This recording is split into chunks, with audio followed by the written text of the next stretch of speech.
अस्सलाम वालेकुम दोस्तों, अपनी नेक्स्ट वीडियो के साथ आपको वेलकम करता हूं अपने इस चैनल में। उम्मीद है सब खैरियत से होंगे। तो चलते हैं आज की अपनी अहम न्यूज और इन्फॉर्मेशन की जानब। सबसे पहले दोस्तों बात करेंगे कि वो कौन से लोग हैं जिनको स्पेन समेत कोई भी शेंजन वीजा नहीं दिया जाएगा, किन गलतियों की वजह से उनको नहीं दिया जाएगा, इसको कवर करूंगा। काफी अहम इन्फॉर्मेशन है, लाजमी तौर पे आपने सुननी है। काफी दोस्तों को इस पे कंफ्यूजन है और काफी दोस्त इस पे गलती करते हैं। बहुत सारी फैमिलीज इसकी वजह से रिजेक्ट हो चुकी हैं, बैन हो चुकी हैं। इसको लाजमी तौर पे आपने गौर से सुनना है। उसके बाद यूरोप का, America, Canada, Australia work programme है एक, वो क्या है इसको कवर करूंगा, क्योंकि काफी दोस्तों ने इस पे कमेंट किए हैं। जो मैंने लास्ट वीडियो में कुछ बातें की थी उसकी उनको शायद सही तौर पे समझ नहीं आ सकी कि मैंने वो किस टॉपिक को कवर किया था। ये टॉपिक जो है उससे डिफरेंट है। इस पे बात करूंगा कि वो कौन सा प्रोग्राम है जिसमें यूरोपियन लोग जो है इन ममालिक में जाके काम कर सकते हैं और उनका फिर फ्यूचर वहां पे क्या होता है, इस पे बात करेंगे। उसके बाद स्पेन इन्वेस्टमेंट रेजिडेंसी प्रोग्राम, एक अच्छी खबर जो कि हुकूमत ने नई ब्रेक की है, इसको कवर करूंगा। उसके बाद एक नई ऑफर 720 यूरो की फ्री आप हासिल कर सकते हैं एक बैक स्कीम में। इस पे बात करेंगे वीडियो के आखिर में और आप लोगों के साथ लिंक भी शेयर करूंगा। सबसे पहले तो आपको बताते चलूं कि लिंक कौन कौन से आपको मिलेंगे। एक तो ये जो स्पेन इन्वेस्टमेंट रेजिडेंसी प्रोग्राम, अच्छी खबर है, इसका लिंक मिल जाएगा। और ये जो नई ऑफर है 720 यूरो की जो फ्री आप हासिल कर सकते हैं, इसका लिंक आपको डिस्क्रिप्शन में मिल जाएगा। आप खुद भी दोनों लिंक्स को क्लिक करके रीड कर सकेंगे। तो सबसे पहले तो दोस्तों बात करते हैं कि वो कौन से लोग हैं जिनको स्पेन समेत शेंजन वीजा नहीं मिलेगा। एक बात सबसे पहले आपने अपने जहन में रखनी है कि स्पेन यूरोपीय यूनियन का मेंबर भी है और शेंजन मुल्क भी है। तो इस यूरोपीय यूनियन का मेंबर होने की वजह से, शेंजन मुल्क होने की वजह से, अगर आप स्पेन की किसी भी एम्बेसी, किसी भी कौंसलेट से रिफ्यूजल ले लेते हैं, किसी भी कौंसलेट या एम्बेसी से रिजेक्ट हो जाते हैं, तो पूरी शेंजन स्टेट्स में, पूरे यूरोपीय यूनियन के मुल्कों के कंप्यूटर्स पे आपका रिकॉर्ड चला जाएगा। मैं यहाँ पे एक एग्जांपल दूंगा। अगर आप स्पेन से रिफ्यूज हो जाते हैं, आप जाके जर्मनी अप्लाई करते हैं, आप स्वीडन अप्लाई करते हैं, डेनमार्क करते हैं, आयरलैंड करते हैं, बेल्जियम करते हैं, फ्रांस करते हैं, इटली करते हैं, ग्रीस करते हैं, साइप्रस करते हैं, इन किसी भी मुल्क में जाके करते हैं, तो आप जैसे अप्लाई करेंगे उनको पता चल जाएगा कि आपने किस डेट पे स्पेन में जमा करवाई थी फाइल, या किसी भी यूरोपीय मुल्क में या किसी भी शेंजन मुल्क में, और किस वजह से आपकी फाइल को रिफ्यूज किया गया या रिजेक्ट किया गया, क्या गलतियां थी, क्या आप क्रिमिनल क्राइम की वजह से हुआ, या आपने रद्दोबदल किया था, या आप किस वजह से आपको वहां से रिफ्यूज किया गया या रिजेक्ट किया गया। तो ये तमाम डिटेल तमाम यूरोपीय मालिक और शेंजन स्टेट्स के कंप्यूटर जो एम्बेसी और कॉन्सुलेट होंगे वहां पे पहुंच चुके होंगे। इस वजह से एक तो ये आपने बात जहन में रखनी है। दूसरी, एक रिफ्यूजल होता है और एक रिजेक्शन होती है। ये भी मैं आपको थोड़ा सा फर्क बताता चलूं ताकि आप सही तौर पे समझ सकें। जो रिफ्यूजल होती है उसका मतलब ये होता है कि आपके डॉक्यूमेंट में कोई थोड़ी बहुत ऊंच नीच निकली है, आपको उन्होंने कहा कि ये ठीक कर दें और दोबारा अप्लाई कर दें, या इतने दिनों में ये हमें ठीक करके जमा करवा दें। जैसे अमूमन तौर पे 10 दिन का, 1 महीने का टाइम मिलता होता है कि आप ये करवा के हमें जमा करवा दें तो आपकी फाइल इसी तरह कंटिन्यू रहेगी। ये होता है कि नॉर्मली उन्होंने आपसे डिमांड की है, आपकी फाइल वापस कर दी है, वक्ती तौर पर रिफ्यूजल किया है, आप दोबारा से उसको करके पूरा और दोबारा से कर दें। अमूमन तौर पे पासपोर्ट पे इस पे स्टैंप भी नहीं लगाई जाती। लेकिन रिजेक्शन क्या होती है? रिजेक्शन से आपने बचना है। रिजेक्शन होती है आपने जानबूझ के अपने डॉक्यूमेंट्स में की 2 नंबरी की है और उसके वाज़ेह सबूत उनको मिल चुके हैं। उनको पता है कि आपने जानबूझ के किया, अपनी फाइल में ये 2 नंबरी की है, आपने कोई फेक डॉक्यूमेंट इस्तेमाल किए हैं, फेक डिग्रीज की हैं। मैं यहाँ पे स्टूडेंट को, तमाम वीजों को कवर कर रहा हूँ, सिर्फ फैमिली को नहीं कर रहा। बल्कि आपने अपने बच्चे की कोई जो है वो बीच में अपने खानदान के डाले हुए हैं, वो डीएनए साबित नहीं हो सका, कुछ इस तरह की और सिचुएशन है जिससे यानी कि साबित हो जाए कि आपकी जो फाइल है उसने आपने जानबूझ के कोई ऐसा काम किया है जिस पे आपने 2 नंबरी करने की कोशिश किया है। तो वहां पे एम्बेसी क्या करती है, आपको रिजेक्ट करती है। ये याद रखिए, ये बहुत कॉमन केस होते हैं, बहुत कम केस होते हैं जिनको रिजेक्शन लगती है। रिजेक्शन लगने के बाद होता क्या है कि अमूमन तौर पे 5 साल, 10 साल या बहुत बड़ा आपका जुर्म होगा तो ताहियात पाबंदी आप पे लगा दी जाती है कि आप जा ही नहीं सकते, आप वीजा ही नहीं अप्लाई कर सकते।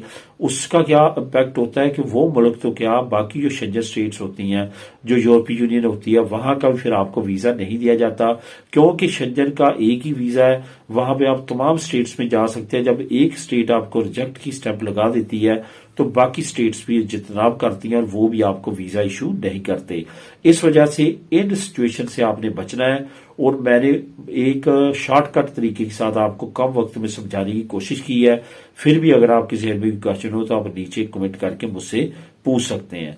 अब दोस्तों बात करते हैं कि यूरोप का America, Canada, Australia work programme. मैंने लास्ट वीडियो में लॉन्ग टर्म सेटलमेंट पे बात की थी, लेकिन बहुत सारे लोगों को इसकी समझ नहीं आई। उन्होंने बीच में जो है वो एग्रीमेंट लेके आए हैं, जो जिसपे मैं आज से 3 साल पहले वीडियो बना चुका हूं, और वहां पे मैंने यूथ मोबिलिटी प्रोग्राम हर मुल्क की लहदा वीडियो बनाई, और वर्क एक्सपीरियंस प्रोग्राम जो है यूरोप के साथ, ऑस्ट्रेलिया का, कनाडा का, अमेरिका का, उस पर अलहदा वीडियोस बनाई हैं। लेकिन इसके बावजूद उन लोगों ने ये जाहिर करने की कोशिश की है कमेंट में कि शायद मैंने इसको जानबूझ के कवर नहीं किया या मैंने बताया नहीं। वो मुझे समझाने की बात कर रहे हैं कि आपकी रिसर्च जो है वो कंप्लीट नहीं है, ये एक प्रोग्राम है जिसके जरिए हम वहां पे जा सकते हैं, काम कर सकते हैं। लेकिन मैंने उस टॉपिक में आपको कमेंट, जो टाइटल नजर आएगा वीडियो में, वहां पे सेटलमेंट लिखा हुआ है। ये जो प्रोग्राम है वर्क एक्सपीरियंस प्रोग्राम, इसमें आप लॉन्ग टर्म सेटलमेंट उन कंट्रीज में जाके नहीं कर सकते। कितने लोग हैं मेरे जानने वाले जो ऑस्ट्रेलिया गए, 4 साल वर्क एक्सपीरियंस लेके आए, वापस आना पड़ा, क्योंकि वो किसी न किसी कंपनी के जरिए वहां पे वर्क एक्सपीरियंस में गए थे। कोई भी आम शख्स इस प्रोग्राम में जाके पार्टिसिपेट नहीं कर सकता। ये कंपनी टू कंपनी जाके वर्क एक्सपीरियंस उनको लेना पड़ता है। यहाँ की कंपनीज वहां लोगों को भेजती है, वहां की कंपनीज यहाँ पे लोगों को भेजते हैं, और फिर वो एक दूसरे खिते में जाके वर्क एक्सपीरियंस हासिल करते हैं। और फिर उसके बाद जो है, अगर आपको वर्क परमिट ओपन या क्लोज मिले इन कंट्रीज का, तो वो अलहदा से आपको अप्लाई करके वहां पे जाके काम करना होता है। ऐसा नहीं होता कि आप इस प्रोग्राम में वहां पे परमानेंट सेटलमेंट कर सकें। इस वजह से ये टॉपिक मैं नहीं कवर कर सकता था उस टॉपिक में, क्योंकि वो टॉपिक जो था वो सेटलमेंट का था, लॉन्ग टर्म सेटलमेंट का, जो कि अब तकरीबन इन तमाम ममालिक में बंद हो चुकी है। यहां तक बात है कि यूके, यूएसए में $1 लाख तक आप वहां पे बिजनेस कर सकते हैं, लेकिन वहां पे भी डीपली जाके अगर आप रिसर्च करेंगे और उसको डीपली सारा समझेंगे, जो मैंने किया है, और मैंने इस पे काफी ज्यादा वर्क भी की थी, क्योंकि काफी दोस्त के साथ हम इंटरेस्टेड थे ये काम करने के लिए, तो वहां पे काफी ज्यादा पेचीदगियां इसको लेके, और इतना आसान नहीं है जितना आपको दूर से नजर आ रहा है कि वहां पे आप $1 लाख की इन्वेस्टमेंट करेंगे तो वहां पे आपको ग्रीन कार्ड मिल जाएगा और आगे स्टेप वाइज आप तमाम कर सकते हैं। अगर आप खुद, ये नहीं आपने कमेंट करना मेरा फलां दोस्त, मेरे भाई का दोस्त, मेरा कजन, खुद अगर आपने खुद ये प्रोग्राम आजमाया और यूएसए में इसी प्रोग्राम के तहत, जो आपने चंद दोस्तों ने कमेंट किया है कि $1 लाख हमने इन्वेस्ट किया और वहां पे हमने ग्रीन कार्ड लिया, अगर लिया है तो लाजमी तौर पे कमेंट करें, अपना कॉन्टेक्ट भी छोड़ें, ताकि जो नए दोस्त हैं जो बहुत ज्यादा चैनल पे कमेंट करते हैं और पर्सनली भी इंफॉर्मेशन लेना चाहते हैं, वो आपसे राब्ता कर सकें और आप तमाम तरीकाकार उनको बता सकें। और मैं भी आपसे राब्ता करने के लिए तैयार हूं। अगर आपने खुद ये तमाम एक्सपीरियंस किया है तो हम लाजमी तौर पे आपसे कॉन्टैक्ट करेंगे और आपसे यह अहम इंफॉर्मेशन लेंगे। लेकिन मैं दोबारा बताता चलूं कि ये प्रोसेस इतना आसान नहीं है, इसमें काफी पेचीदगियां, और इन पेचीदगियों की वजह से बहुत सारे लोग जो है ये नहीं कर पाते और आगे नहीं बढ़ पाते। और अब जैसे कि डोनाल्ड ट्रंप का दौरे हुकूमत आने वाला है, तो उसमें मजीद पेचीदगियां जो है वो यूएसए में बढ़ेंगी। अब दोस्तों बात करते हैं कि स्पेन इन्वेस्टमेंट रेजिडेंसी प्रोग्राम जो है वो एक अच्छी खबर हुकूमत ने वंस अगेन ब्रेक की है। आपको पता है कि मैंने गोल्डन वीजा स्कीम के बारे में आपको बताया था, 31 दिसंबर 2024 को खत्म होने जा रही है।